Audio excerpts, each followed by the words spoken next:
record this, and this will be on the city's YouTube page. So thanks everyone for coming here on July 17th. Just a few housekeeping announcements for everyone. So Oakton Corridor project that's been going on for the last 2 years. There's been some delays around electrical work. The work on the stoplights should be starting to get completed soon. On the walkover, I actually saw at Asbury and Dodge that we have some, Asbury and Oakton, we have some progress there. So hopefully that'll get done soon, and thank everybody's patience on that. There's also been a lot of interest on traffic calming measures. I had someone reach out for interest on speed bumps on Madison, and so I'll be starting a petition to have speed bumps put in between Wesley and Asbury on Madison. And so residents that are on those blocks will be getting notified soon. If you follow along with the ward social media, you'll see that Skills for Chicagoland's Future have reached out about job opportunities. And I've been posting that online, and I'll include that in the meeting notes that'll go out after this meeting. There's also still going to be plans for an open house walkthrough at the Living Room Project over on Elmwood. They're having some construction delays, so that has been pushed back, and hopefully will happen sometime in August. And so at this point, I'll hand it over to our care team staff, and they will give a short presentation. Thank you. Thank you so much.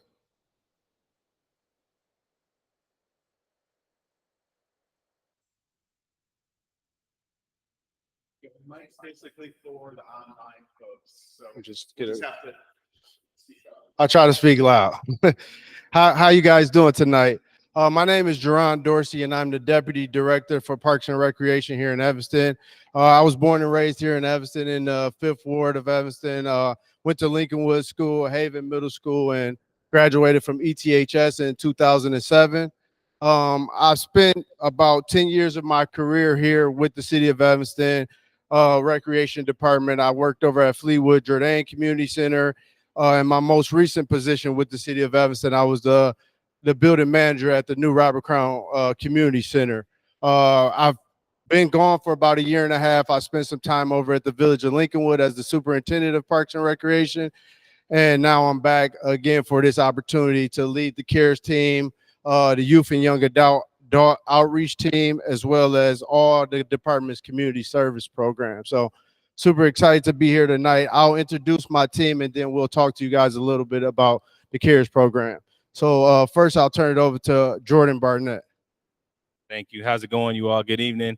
My name is Jordan Barnett, new crisis response team member for the Evanston Care Team. I was also born and raised in Evanston, Illinois. I recently just finished a couple years teaching, six years teaching for CPS, Chicago Public Schools, middle school, special education. The opportunity came to come and assist and help out with the new initiative for CARE, and it's been really, really good so far. Looking forward to what the team can do to assist and provide an alternative response to the police. We're just starting an outreach, and it will be a pleasure to just kind of talk and communicate with you guys tonight and going forward. So nice to meet you all. Hey guys, how's everybody doing? My name is Lucas Goodman. I'm also a new member of the CARE team. I grew up in Dallas, Texas until 2015, moved to the Chicago area, and I've lived here ever since. I do not live in Evanston, but I live pretty close by. Graduated from college with a psych degree from the University of Illinois a few years ago, and I was working in a community setting with adults with disabilities, helping run a group home with a bunch of different adults with varying disabilities. So far, it's been a great experience with the CARE team. We've been getting connected with everybody in the community, mostly businesses walking around, and then we've also been assisting people where we can. We have a lot of resources. We've been connected with all the resources in town so that when we do respond to calls, we do have a deep knowledge and deep pocket as far as getting people connected with everybody we know in the community. So I'm looking forward to doing this work and looking forward to get to know everybody. Hello, everybody. I am Rachel Sams. I was previously with the city for about 2 years doing senior services. Before that, I worked primarily in long-term care and assisted individuals there. I have a master's degree in social work, and I'm just super excited to get out into the community and help everybody the best I can. Thank you. So I just wanted to talk briefly about the program, kind of how we got here, where it started at. So this program was originally thought of with the Reimagining Public Safety Committee here, started by Mayor Daniel Biss. And then the ideal came where they wanted to hire crisis responders to be an alternative to police response. And so this team is fully new hired on. As I mentioned before, I've been hired back for the city to run this program. And we are being dispatched from the 911 communication center. So whenever there's a crisis in the city of Evanston, based off the 10 call types that you guys have here on this card, which is nuisance complaints, well-being checks, ordinance violations, panhandling, vagrant, lost and confused person, leaf blower violation, miscellaneous public service, mental health subject, and soliciting complaints. So currently those are the 10 call types that this team will be responding to. It is our hope that as we get more experience doing this type of work, as this is a first type of program like this in Illinois, that we can add more call types, because our team is very confident in our ability to de-escalate and solve these low crime calls that the police are currently being jammed up responding to these calls. So for the past 5 weeks, we have underwent extensive training from things like de-escalation, mandated reporter, disability awareness, safety in the field and maintaining healthy boundaries, understanding cultural competencies, working with diverse populations, restorative circles and team building, crisis prevention, verbal intervention, gender diversity training. So the list goes on. We spent many days together over the last 5 weeks, maybe 9 hours a day, just really getting to know each other. And we're really excited to do this work in the community. We've been doing a lot of community outreach the last week. So the program officially launched this Monday, and we've been in you guys' ward today. We've been to every business here, and we've got a lot of positive comments from the business owners, how they really enjoy this program and happy that it's here, because a lot of them don't feel like the things that they experience at their business that they want to call the police for those issues.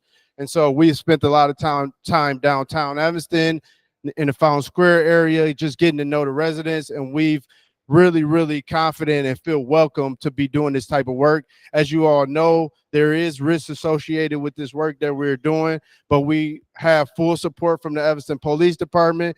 We communicate with them on these radios that we have on our hip. And so if there's ever a situation where the police is needed, we can do soft handoffs to the police. And there's ever situations that the police have that they think we may be better suited for, they can do soft handoffs to us as well. And so super excited to be a part of this program back in the community that I was born and raised in, and looking forward to answering any questions that you all may have as the night goes on. So thank you for having us.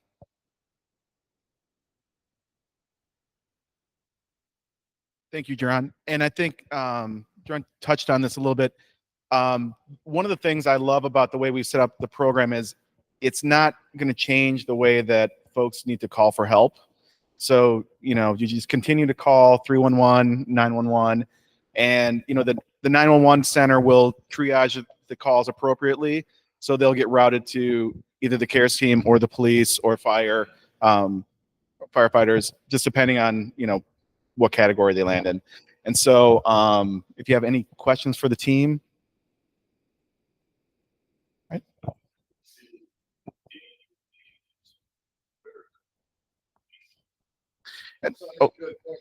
And for people online, so the question was, what percentage of calls do you think will be diverted to the CARES team from the regular calls to the police? Yeah, so just based off of what we have been listening to over the last 2 weeks on the radio, it sounds to me as about at least 50% of the calls that comes into the Evanston Police Department falls under our call type categories. And so I think only time will tell is to give us that real data. But just based off how we've been listening in, it sounds like a lot of the calls is prepared for this team to address. I can add a little bit to that. When we were, I was a latecomer to the Reimagining Public Safety Committee, and when we received the report from our partners with LEAP, we were thinking roughly 35% of calls, kind of conservatively, would be diverted. So it's great to hear that after doing a little deeper dive, that 50% I think would be a great number to reach. And so the other thing too is we started with a pretty narrow scope of what kind of calls, and actually this will be constantly reevaluated because we might find that there are more types of calls that can be diverted, but it's just we're pretty mindful to start with a very focused set of calls and not kind of spread ourselves too thin, because we have a pretty small team, which in the future, if this, I'm assuming this will be wildly successful, we'll have to staff up more if we want deeper coverage. So, right. So the question is, when will they officially start responding to calls? Well, we will officially start responding to calls on Monday, the 29th of this month. And so for our first 2 weeks, we really want to focus on community engagement and just not show up at people's residence or businesses and they don't even know who we are. And so it was important to us to get out in the community and meet and greet the people before we start responding to calls.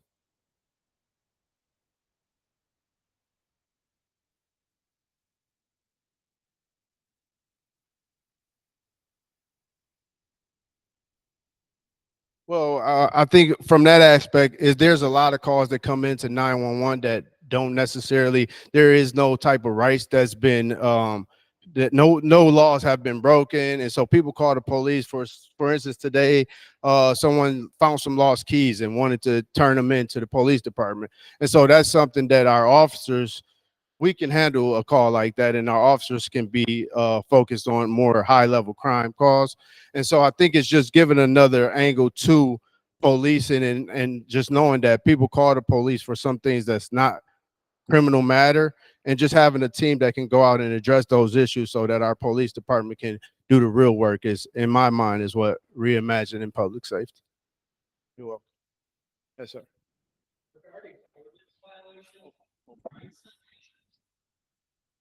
So the question was, does this team have ability to write citations? This team has no enforcement at all. So we have no ability to write police reports, citations, violations, or anything of that nature.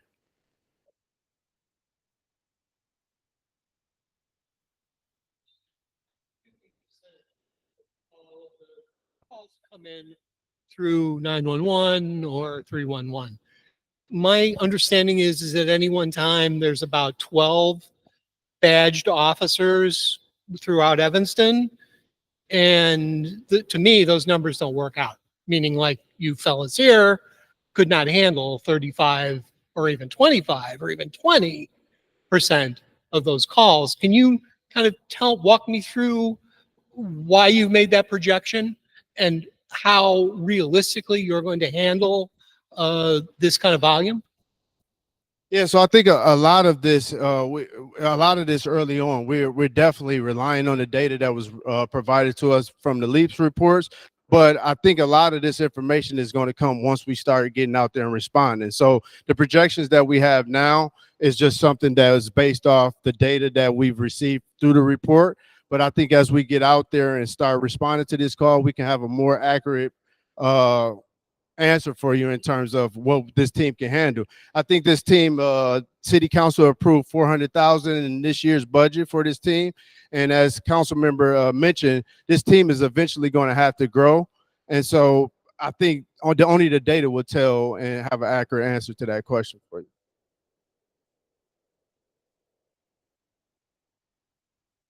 This is a great idea. And obviously for both the community and your team, there's going to be a learning curve. My question is very fundamental regarding your team safety. Is this a 24/7 program? And if, part two, if there's a reason to dispatch a team member in what would be considered after hours, are you going out solely or are you going out in pairs? Good question. So this team will operate in pairs. So there's two teams of responders right now, which we're missing one of our team members tonight, but they will always respond in pairs. And this is a Monday through Sunday program that's going from 1 p.m. to 10 p.m., 7 days a week. And as we start to see the data and how much more we needed, I'm sure we can make adjustments come next budget year to increase our team. 10 p.m. Correct. And I can add a little bit to that. And it's on the website, the LEAP report. When similar programs have been run in different cities around the country. And so when we were looking at the data and choosing the times, like there's a higher percentage of actual responses, calls that need police response in the late evenings. And so we're kind of trying to balance the volume of calls, and that's why we chose the later 1 p.m. start time, because most like early morning, late evening are actual calls that might need armed response. But that's again, every community, what we've seen, the data is a little bit different, so it's pretty important to kind of start the program and be flexible as to like what we do based on our experiences. Thank you. Two interesting things on. First of all, 1 p.m. Till what? What's your? Okay, all right. Because sunlight. All right. The other thing is, if we, in order to make it simple, if we determine that it's really not a police issue, but it has to be dealt with, going through 311, are they being brought up to speed so that they, in other words, trying to prevent passing from 311 to the police and then back to whatever? Okay. Yeah, our call center handles all 311 and 911 calls currently, and they've been involved in this process of helping plan how to direct the calls. So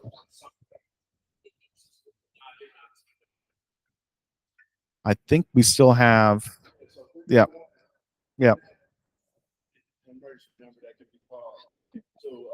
Route the calls from there. Yeah.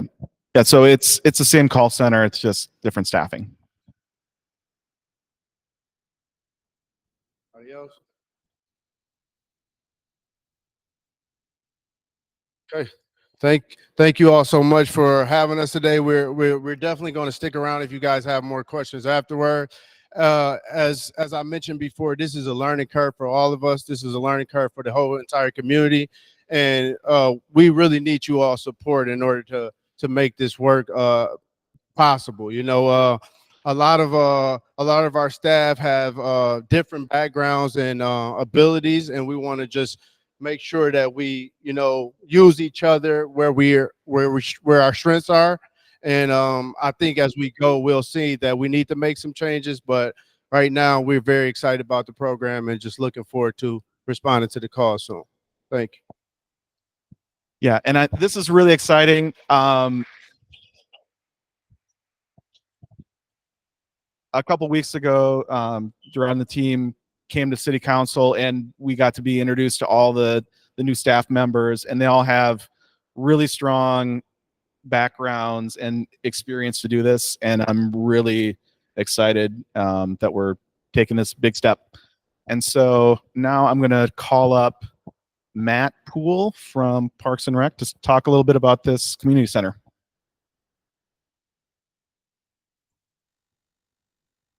Good evening, everybody. My name is Matt Poole. I am one of the other deputy directors for the Parks and Recreation Department. I'm here to talk about the South End Community Center and some of our programming plan for it. We're excited to announce that this past Monday, we opened this facility for the drop-in play area, which is the preschool age children in houses and other play apparatus. We will also have our accessible recreation camps starting here next weekend or next week as well. Our intention is to have this to be the home of our accessible recreation programs. Previously, they had not had a centralized location. They did all of their programs throughout all the various centers in town. This is also the home of the Ecology Center animals and staff currently while that building is being remodeled. And they will be here until that project is done. And then once it's done, then the Ecology Center group will move back to the Ecology Center. We are also going to have a preschool here. We're in the process of getting our DCFS licensure worked out. Until that happens, we will have early childhood programs here and available. We are, along with all these other things, we'll have our gymnastics program here. Right now, this building is open Monday through Friday from 8:30 to 5. The open play is from 9 to 4. But we intend on having this be a 7-day-a-week facility once we are fully staffed up. So we are excited to be in here. We've been working at this place for quite a while and happy to have some regular hours and be available to the community. Also, we'll have a cafe. The cafe is in process. We hope to be able to start selling stuff out of the cafe sometime this fall. Any questions about the programs? TBD. So the plan right now is to partner with a coffee provider so that they would bring it to us here.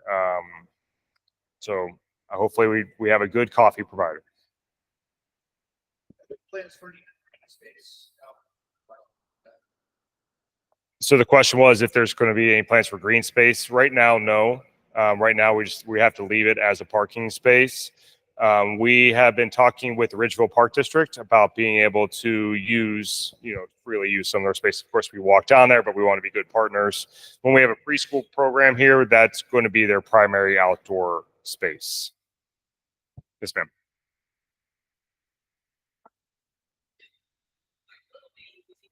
Charge, but with this being the city, will there be a charge also for the daycare or whatever? Yep. So question is if we were going to have a charge for the drop-in play, and yes, we will have to charge the drop-in play. Currently, our prices are going to be $15 for the first child, $10 for every subsequent child after that. There are resident and non-resident rates, so non-residents pay 30% more than residents. And then also we have a scholarship rate. So if there's a family that is on part of the scholarship program, then they have a discounted fee to come in as well. The open drop-in play, like I said, is open from 9 to 4. So someone could be here for that entire time if they want to. It's not a time limit once you come into the drop-in. Yes, sir. Thinking it would be nice if we would have a movie night here once a month, a family movie night where we could come into a large room and watch a movie for free though. So if you could think maybe toward the future of planning or having a movie night, not current movies, but something that would entice the community to come out, socialize, free popcorn. Yep. So we would have, it's something we have considered. We do free movie nights for our Starlight movie series. So there are free movies in the park that happen throughout the year. It's not unforeseeable that we wouldn't be able to provide something similar to that here during that time. So I know that some of the Ecology Center programming plans, they plan on having date night type programs where you can drop your kids off and go and do whatever adults want to do in the evenings. But we have a whole variety of programming planned here. And we want this to be one of the most dynamic centers in our entire city of Evanston. It has the most opportunities to be more than anything else could because of all the different types of facility space that we have here. Question if we could do concerts here. I mean, theoretically, we can do whatever we would like. Probably small scale, something in this space specifically. This is our largest open area in this facility, so it is possible. Questions? All right, thanks, Matt. Again, Parks and Rec staff have done a really great job. I think during our open house, we had over 870 people show up. I know a lot of the community members, especially the ones with small kids, were really excited. So there was a lot of kids here. But we've been talking with Matt and Director Thompson. There's a lot of, because it's in a unique space, there's a lot of ways we can make it something that everyone in the community can use. And so, we're constantly taking feedback, and there was a lot of input from constituents and residents that on ideas just like movie night and things. And so, the sky's the limit, I think. So we're at the end of our kind of programming. I'm going to ask Matt to turn off the recording. So this will be on the city's YouTube page. So folks that couldn't make it can watch after the fact. And I will just stick around, staff and I will stick around to answer questions for folks. But thanks for everyone for coming. And yep, have a good summer.